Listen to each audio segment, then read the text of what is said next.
It's a good win. It was good to get back from the break. Took 8 days off. I thought our guys came back on the 26th that evening with great focus, good energy. Battled through the flu, battled through a couple, family situations, and finally got our whole roster back out there yesterday and came out and played well. This is a game we should win.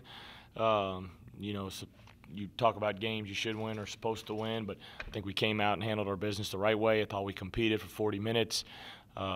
Made the extra pass, 20 assists, 6 turnovers. We rebounded them and did some good things. So we'll kind of do a breakdown tomorrow in practice, a little bit different, a lifting session, and then Thursday and Friday we'll dive into Moorhead and go from there. First off, who had the flu? Wayne and Sapp had the flu. They didn't practice until yesterday, and Farrell was at home. He had his grandma was he needed to be home with his grandma an extra day just with her family situation. So, we're missing a couple guys, and Terrence Miles, our manager, had the flu. So, if you want to throw that in too. So, he missed. It's his first game he's missed in 9 years. Can you talk about TJ? It seems like I know he's getting IV in there. How is he doing? He just cramped up. He just, I didn't know he'd shoot it. I didn't think he'd shoot it like that tonight. He shot it great. He really came out with a good burst and pop, because he was short the last 2 days in practice, or last day and a half really in practice. He just didn't have his legs, but he's been sick. He's been battling the flu the last couple of days. And I just think that's all in correlation to that. So hopefully we'll get him some rest tomorrow and then have him ready to roll on Thursday and Friday. Defensively, you held up to 24% shooting.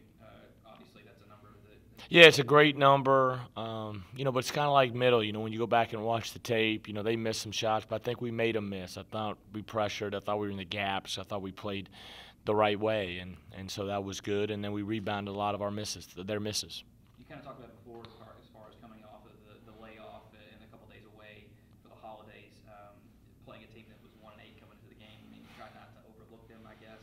No, you don't. And I looked at their last game, and they played Western Michigan, who I think last year was an NCAA tournament team, if I'm not mistaken. And shoot, it's a 10-point game. They played Virginia Tech to the last media timeout in the first half.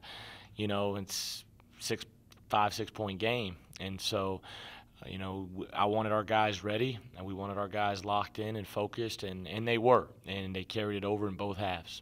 Saturday. We didn't get sloppy. Saturday, Yeah, and that's without knowing, not caring who they are. Yeah, it's just now you have you got your overall record, but now you're chasing a conference championship, and we kind of left something on the table last year. 13-3, you usually have a good chance of winning the conference, and we had a situation last year at SEMO. We had a great opportunity. We didn't get it done, and so these guys should be hungry, but you don't win a conference championship Saturday. It helps you. You just take it one day at a time, one game at a time, and you just chip away. And my old boss used to say just saw wood, and that's what you do, and see where you are at the end. And I heard a great statement is, if we do what we do, at the end of the day, we got good kids, we got good character, and they do the right thing, our talent's good enough that we'll be where we're supposed to be at the end of the day. And you saw us make the progression in the non-conference where, we were 2-4, and we still had a stretch of games with Western Kentucky and Evansville and Illinois State at Southern Illinois, some really good teams, and we rallied the troops, and our guys did a great job of playing for one another, and now we got to take it into another level. And that one thing, you've had a lot of success up there. I think you're 14 losses all time, 18-3 the last 21 games. But since Tyndall and Woods have been there, they're a team that's going to come and punch you in the mouth and try to hit you as hard as they can. There's no question about it, and we got to be ready for that. We got to be ready for a tough game.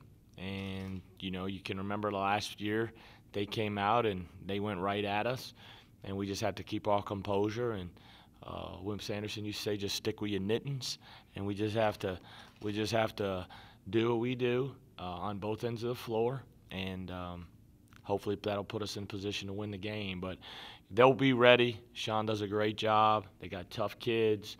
They know, and people, you can't evaluate them now on, I don't even know what their record is, 5-10 or whatever it is.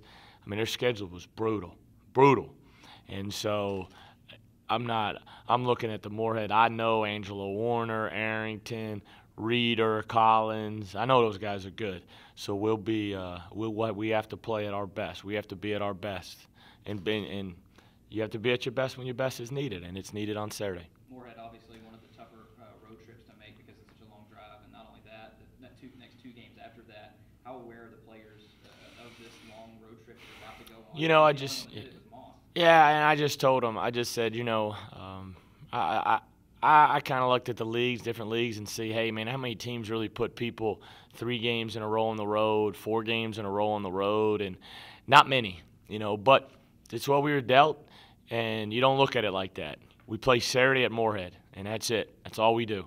And we'll reevaluate the next week. But our focus right now is tomorrow, lifting, shooting, 5-on-0, get sharper, and then get ready for Moorhead Thursday, Friday, and Sunday's going to be an off day. So all we're worried about is trying to beat Moorhead on Saturday.